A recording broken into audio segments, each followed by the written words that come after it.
नमस्कार साथियों, आप सभी का स्वागत करता हूं मैं मिथिलेश ठाकरे ठाकरे सर क्लासेस में। तो साथियों, आज का जो सेकंड चैप्टर है उसमें आज का जो साथियों अपना है हेडिंग ओम का नियम, व्हाट इज ओम्स लॉ। ठीक है, तो देखिए साथियों, जैसा कि आप देख पा रहे हैं मेरे डेस्कटॉप पे, ओम क्या होता है साथियों। ओम जॉर्ज साइमन ओम एक वैज्ञानिक थे जिन्होंने वोल्टेज करंट एंड रेजिस्टेंस के बीच में क्या बताया था, संबंध बताया था। ठीक है, तो जिसके अनुसार देखिए साथियों, डेफिनेशन है ओम के नियम की, अगर सभी भौतिक स्थितियाँ, जैसे कि आप सबको पता होना चाहिए, ठीक है, फिजिकल स्थिति, अगर सभी स्थितियाँ नियत रहे तो किसी चालक में वोल्टेज उसमें प्रवाहित धारा के समानुपाती होता है, तो V प्रोपोर्शनल क्या हो जाएगा, I हो जाएगा।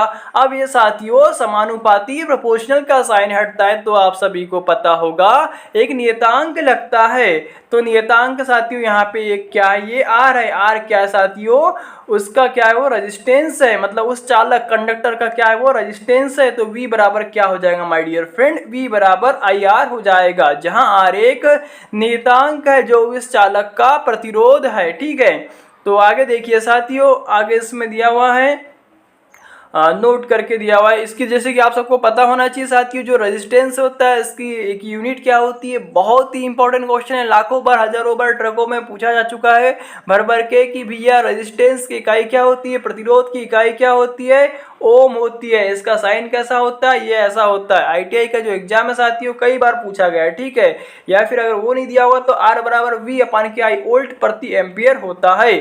नोट, प्रतिरोध, संधारित्र और प्रेरकत्व पर ही ओम का नियम जो होता है लागू होता है। ओम का नियम रेखीय और द्विदिशात्मक होता है। ओम का नियम एसी और डीसी दोनों में कार्य करता है। तो आप सबको पता होना चाहिए माय डियर फ्रेंड, हमारे पास इलेक्ट्रिकल सिस्टम में एसी सिस्टम होता है और एक डीसी सिस्टम होता है। एसी सिस्टम में से होता है अल्टरनेटिंग करंट, डीसी सिस्टम होता है डायरेक्ट करंट।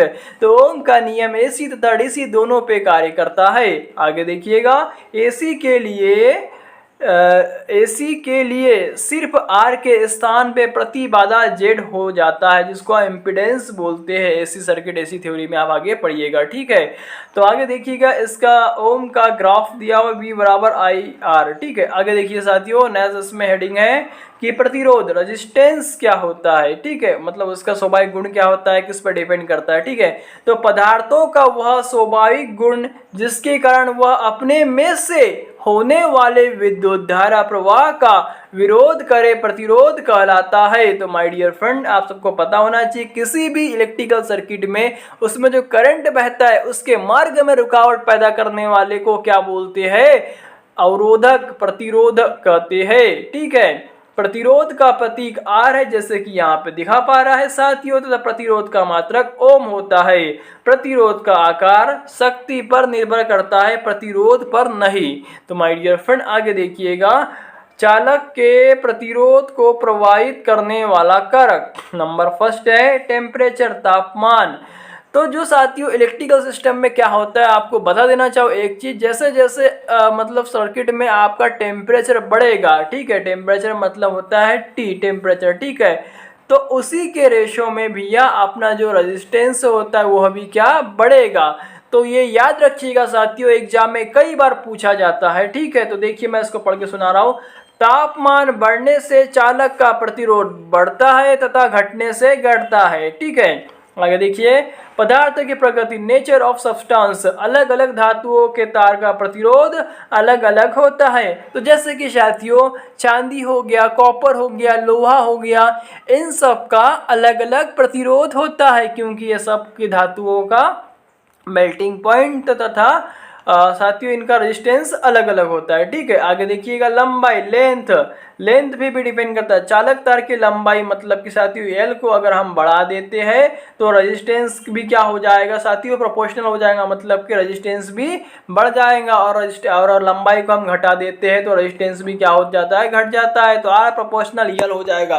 साथियों एग्जाम की दृष्टि से बहुत ही इंपॉर्टेंट ये वाला क्वेश्चन एग्जाम में कई बार पूछा जा चुका है, और सबसे इंपॉर्टेंट क्वेश्चन ये वाला है साथियों, जैसे कि आप देख पा रहे हैं इसमें अनुप्रस्थ काट का क्षेत्रफल, क्रॉस सेक्शन एरिया, अनुप्रस्थ काट के क्षेत्रफल के घटने से उस चालक का प्रतिरोध बढ़ता है और बढ़ने से प्रतिरोध घटता है। इसका मतलब साथियों, जैसे कि अनुप्रस्थ काट का क्षेत्रफल मतलब क्या हो जाएगा ये, तो ये क्या होता है, व्युत्क्रमानुपाती होता है। ए प्रोपोर्शनल 1 बाय क्या हो जाएगा माय डियर फ्रेंड, ए। मतलब कि अगर आपका रेजिस्टेंस बढ़ता है तो आपका क्रॉस सेक्शन एरिया क्या हो जाएगा, घट जाएगा। और क्रॉस सेक्शन एरिया अगर आपका बढ़ता है माय डियर फ्रेंड तो रेजिस्टेंस आपका घट जाएगा। तो जस्ट इसका ये अपोजिट होता है, तो आर प्रोपोर्शनल 1 बाय ए। अब साथियों देखिए यहाँ पे एक बहुत ही अच्छी बात है कि अगर अपना आर बराबर अगर हो जाएगा, प्रोपोर्शनल का साइन हटेगा तो वहाँ पे एक क्या लग जाएगा माय डियर फ्रेंड, रो लग जाएगा। रो क्या है, विशिष्ट प्रतिरोधकता या फिर विशिष्ट प्रतिरोध, रो को बोला जाता है, ठीक है। तो विशिष्ट प्रतिरोध का साइन क्या है भैया, रो है। तो ये देखिए अपना रो लग जाएगा जब आपका प्रोपोर्शनल का साइन हटेगा। तो जहां रो क्या है, चालक का प्रतिरोधकता या फिर विशिष्ट प्रतिरोध कहलाता है, ठीक है। तो ये काय पे निर्भर करता है, इसके भी बारे में क्वेश्चन एग्जाम में कई बार पूछा जा चुका है। तो चलिए आगे, विशिष्ट प्रतिरोध का प्रतिरोधकता जिसको रो से रिप्रेजेंट करते हैं, इसे रो से सूचित किया जाता है तथा इसका मात्रक ओम मीटर होता है। तो माय डियर फ्रेंड, रो बराबर क्या हो जाएगा, रो बराबर क्या हो जाएगा, आर ए अपॉन के क्या हो जाएगा, यल हो जाएगा। याद रखिएगा ये फॉर्मूला एग्जाम में कई बार पूछा जा चुका है, रो का फॉर्मूला, ठीक है। याद रखिएगा, बहुत इंपॉर्टेंट है, ठीक है।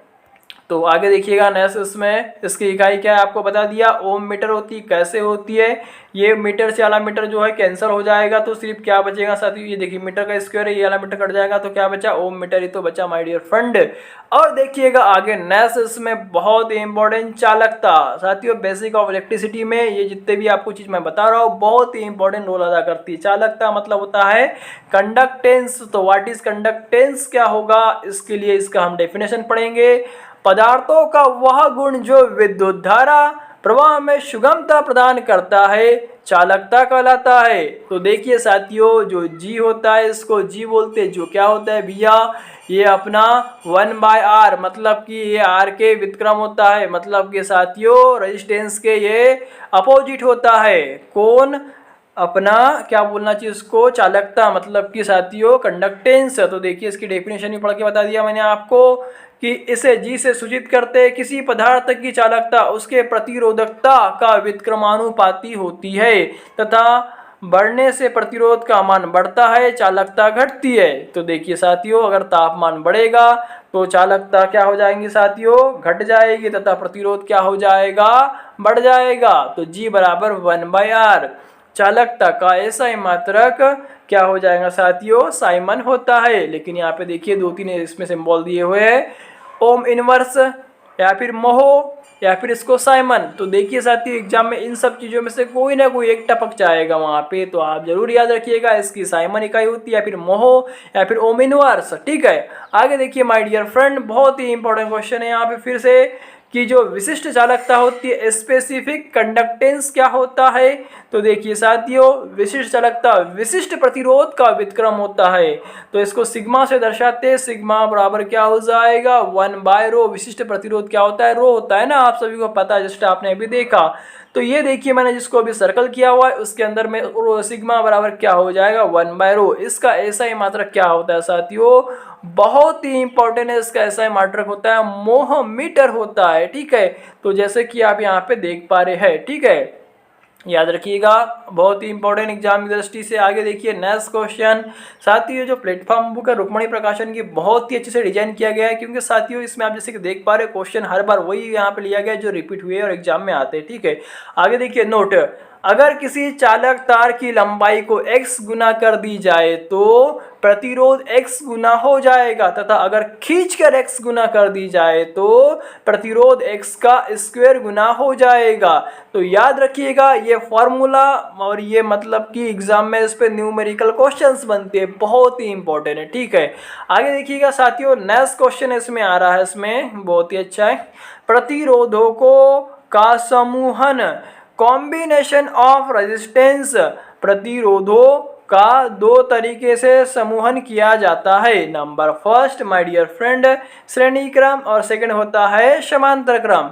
श्रेणी क्रम मीन्स हो गया अपना सीरीज और सेकंड क्या हो गया साथियों, पैरेलल। तो श्रेणी समांतर आप सबको पता होना चाहिए, जो घरों की कॉम्बिनेशन, घरों में जो लाइट्स लगाई जाती है वह सब समांतर क्रम में होती है। अब देखते भैया इसमें पहला फॉर्मूला इसमें बोले क्या दिया हुआ है, श्रेणी क्रम समूहन। श्रेणी मतलब होता है सीरीज कॉम्बिनेशन। इसमें पहले प्रतिरोध का दूसरा सिरा दूसरे प्रतिरोध के पहले सिरे से तथा दूसरा प्रतिरोध का दूसरा सिरा तीसरे प्रतिरोध के पहले सिरे से जुड़ा होता है और यही क्रम आगे तक रहता है। तो माय डियर फ्रेंड देखिए इसका ये जो फॉर्मूला है इसके बेस पे क्वेश्चंस बनते हैं, न्यूमेरिकल भी बनते हैं, हर बार एग्जामों में पूछा जाता है। तो RT equal to R1 plus के R2 प्लस के N मतलब नंबर ऑफ रेजिस्टेंस। ठीक है, आगे देखिए साथियों नेक्स्ट में क्या बोला गया है, इसमें धारा समान तथा वोल्टेज भिन्न भिन्न होता है। तो माय डियर फ्रेंड ये याद रखिएगा, सीरीज कॉम्बिनेशन में धारा समान होती है, मतलब कि IT इक्वल टू क्या हो जाएगा माय डियर फ्रेंड, I1 बराबर I2 बराबर I3, मतलब वो जैसे भी आगे चलते रहेगा। ठीक है, और उसके प्रकार जो वोल्टेज होता है साथियों VT बराबर क्या हो जाएगा, V1 प्लस के V2 प्लस के V3 हो जाएगा। ठीक है, आगे देखिएगा समांतर क्रम में इन समूह में सभी प्रतिरोध का पहला सिरा एक साथ तथा दूसरा सिरा एक साथ जुड़ा हुआ होता है, जैसे कि आप इस डायग्राम में देख पा रहे हैं। तो माय डियर फ्रेंड इससे भी क्वेश्चन बहुत बार एग्जामों में बनते हैं। आगे देखिएगा इसका जो फार्मूला होता है सीरीज के जस्ट अपोजिट होता है, ये याद रखिएगा 1/RT बराबर 1 प्लस R1 प्लस के R2 प्लस के 1/N1, मतलब कि जो भी आपका N मतलब जितने भी रेजिस्टेंस हो गए उसके अनुसार ये चलते जाएगा आगे आगे कंटिन्यू। ठीक है, तो साथियों मैं आपको बता देना चाहूँ समांतर क्रम में VT जो होता है वो V1 बराबर V2 बराबर V3 मतलब कि पैरेलल में हमेशा वोल्टेज सेम होता है। इसीलिए जो घरों के लाइट्स जो कनेक्शन किए जाते हैं सभी को वोल्टेज समान मिले 230 वोल्ट 240 वोल्ट, क्योंकि हमारे घरों के उपकरण जितने भी होते साथियों 230 वोल्ट सिंगल फेस होते हैं, है ना। तो इसीलिए सबको वोल्टेज समान दिया जाता है, इसीलिए पैरेलल कनेक्शन किया जाता है। ठीक है, तथा धारा अपने हिसाब से जिसका जैसा लोड है उसके हिसाब से ली जाती है।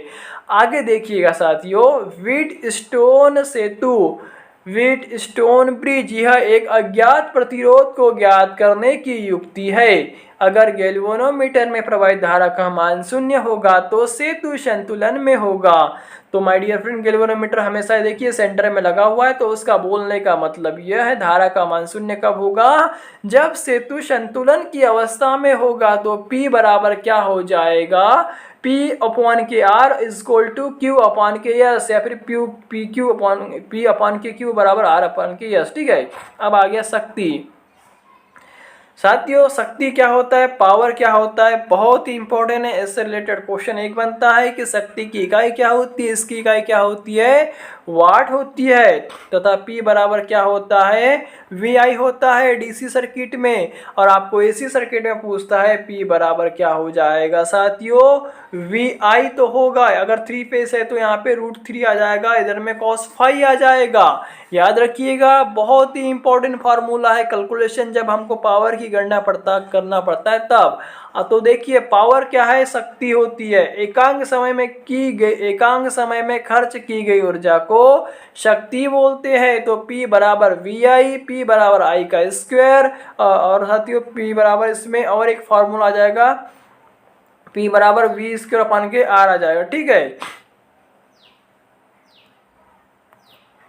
तो साथियों इसमें और एक फार्मूला बराबर क्या आ जाएगा, देखिए यहाँ पे दिया है P बराबर V का स्क्वायर अपॉन के R आ गया। ठीक है, जैसे कि मैंने आपको यहाँ पे बोल के बताया था। तो साथियों ये बहुत ही इंपॉर्टेंट है यार, छोटी छोटी बातें इसमें हर बार एग्जाम में पूछी जाती है। जैसे कि इसका SI मात्रक वाट होता है, एक अश्व शक्ति मतलब होता है 1 हॉर्स पावर कितना होता है साथियों। अगर आपको ब्रिटिश में पूछता है तो 740 वाट होगा, मेट्रिक में पूछता है तो 735.5 वाट होगा। अश्व शक्ति और kWh में संबंध, तो 1 किलोवाट बराबर क्या होता है 1.34 HP। अब ये कैसे निकला मेरे भैया कि 1 किलोवाट मीन्स होगा, देखिए 1 किलोवाट बराबर बराबर 1000 वाट। अब भैया क्या करेंगे हम, 1000 वाट में 7 मतलब 740 का जब भाग देंगे तो अपना कितना आएगा साथियों, 1.34 HP आएगा ना माय डियर फ्रेंड।